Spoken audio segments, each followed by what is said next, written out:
Amazon just announced the largest layoff in corporate history. And folks, it might get a lot worse. Let's talk about what happened and what might be happening over the next several years. First and foremost, Amazon announced the largest corporate workforce reduction in white collar jobs in the company history. It was rumored to be as high as 30,000, actually came in at 14,000. Just so you know, Amazon in total has 1.54 million employees, with the majority of those being in the warehouses. When you look at Amazon corporate, right, the corporate workforce, it is estimated to be about 350,000 employees. So we are talking about, let's call it 4% of a workforce reduction. Again, 14,000 of their 350,000 corporate employees. Why did I say at Amazon it might get worse? Well, there is a report that Amazon is looking at leveraging robots in their warehouses. And should that come to pass, it looks like Amazon could be replacing 75% of their 600,000 warehouse employees. So that would be, what would that be? 450,000 people let go or laid off because of robots. But this will be occurring by 2033. Again, upwards of 450,000 warehouse workers let go by 2033 is the rumored plan. On top of Amazon letting go of 14,000, it looks like Paramount just announced a 1,000 job cuts in what is called the first round of layoffs. We did get a lot of earnings reports that we can go through. First up, UPS. UPS beat top line, bottom line. However, also admitted to substantial job cuts in 2025, coming in at a total of 34,000 job cuts this year as UPS leans into AI investments. Wayfair, online furniture, beat top line and bottom line as U.S. revenue popped 8.6% year on year. Yes, Wayfair is once again growing. Again, we got a lot of earnings reports. We got SoFi. SoFi beat top line and bottom line. Actually appears to be launching a 5% back smart card, which will get a lot of attention, I'm sure. I've not heard of a 5% back smart card before, so that'll be interesting. PayPal beat top line, bottom line, and raised. Looks like PayPal will be the first payment wallet inside ChatGPT, which obviously will give it a first mover advantage. JetBlue had a very small, or what is called a slight beat on revenue and earnings. However, issued a weak demand forecast. D.R. Horton, kind of with the continued bloodletting in the housing space, said that average sales price will be trending down in 2026. And it looked like earnings or net income went from 4.8 billion last year to 3.6, or a 25% drop in net income. They did have a slight beat on revenue, but they did miss on earnings. Also margin compression. Royal Caribbean actually missed on revenue, which means they didn't sell enough tickets, but beat on earnings. They did say they have strong demand and growing loyalty, which I found interesting. And United Health Group beat top line and bottom line. On top of that, Avis and Budget beat top line and bottom line, return to revenue growth. So again, revenue growth of 1.1% year on year. Waste Management missed top line and bottom line. Whirlpool beat top line and bottom line. Severe margin compression, cut full year cash flow guidance as a promotional environment heats up.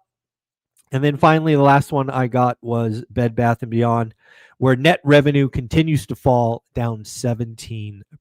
So again, lots of earnings. We certainly are seeing lots of beats across the board, with the exception of Waste Management, which missed on both. It's interesting to see things like Royal Caribbean and JetBlue kind of giving us insight into what the consumer and discretionary dollars are doing. where we're also seeing Avis and Budget return to revenue growth, which is really talking about what's going on with the consumer. ADP looks to be stepping up into the game of providing more weekly based data. Usually we get on Thursday the weekly unemployment claims. Obviously, with the government shutdown, that's not occurring. But ADP, starting every Tuesday and started today, will be releasing preliminary job market data highlighting how many jobs were created in the last 7 days. According to their first release of weekly unemployment or weekly job creation data, it appears that roughly 15,000 jobs were created each week. Again, this is a brand new report. ADP says they will be releasing every Tuesday. Kathy Wood, setting some alarm bells, talking about AI market, says that Kathy is flagging the AI market for a correction risk and thinks that there will be a reality check coming soon. This, again, is Kathy Wood from ARK Invest and is the CEO. Online educator Chegg is laying off 45% of its workforce, or about 388 employees. Realtor.com says that the typical home is on the market 62 days. This is up significantly from the bottom, but right back to kind of 2019 levels. Don't forget, folks, in my opinion, this is a great time to buy if and only if you do the work.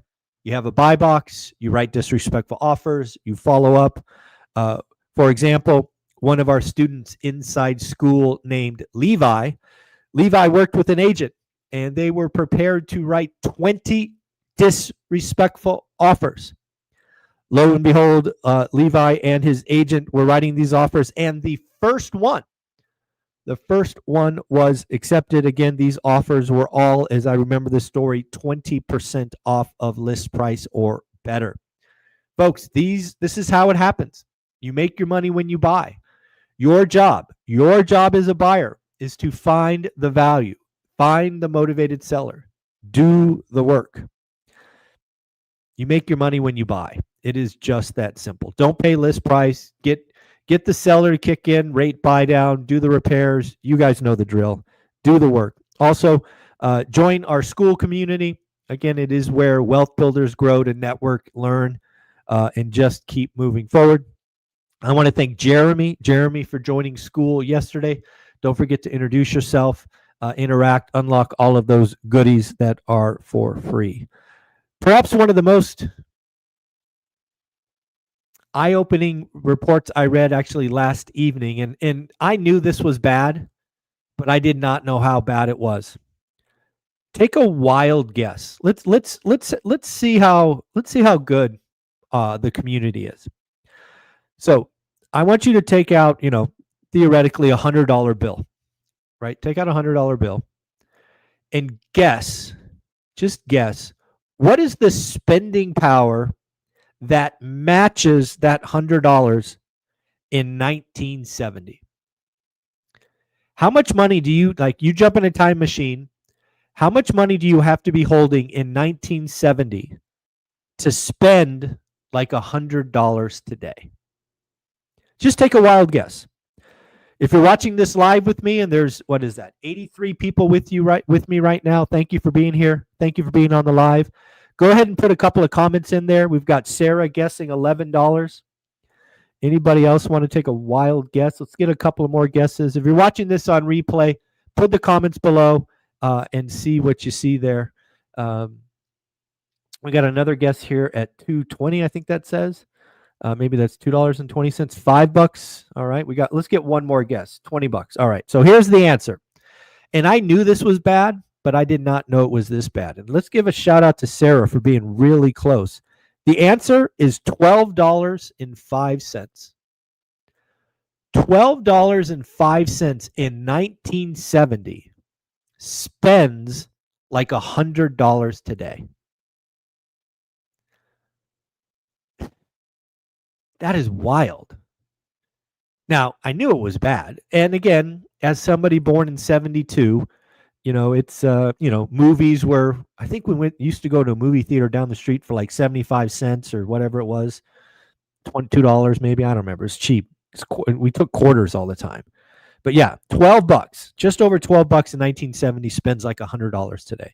So what does this mean? Folks, inflation is a feature, not a bug. It's the more and more we do this together, the more and more obvious that inflation is a feature, not a bug. Now, you can rage against the machine, or you can see the game and play the game. I suggest playing the game. Otherwise, you just get frustrated and yell into the void, which helps no one. Inflation is a feature, not a bug. Live below your means, stack paper, buy assets, hold long term.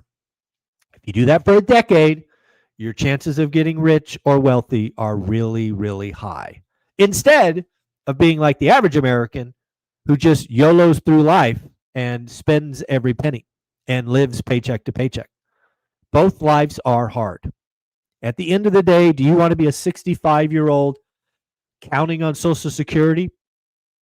Or do you want to sacrifice a little bit now and build a base or a foundation of wealth and assets? That's what we do here at One Rental at a Time. That's what we do in our wealth community called School. You see it on the screen there. Do yourself a favor. Join. 67 pennies a day, $20. It's nothing, but you get to be around 500 people going the same direction. This is like a wealth club. Just like there's health clubs and other things, this is where wealthy people or want to be wealthy people go to network, grow, learn, inspired, help. Just go join. We'll see you there. Introduce yourself. Let's have some fun. JP Morgan and Bank of America anticipate the Fed will stop contracting their balance sheet soon, perhaps as soon as tomorrow, as the Federal Reserve and Jerome Powell will get up with their rate decision. Why is that important? Well, if they stop shrinking their balance sheet, that means that they will actually be a buyer in the market.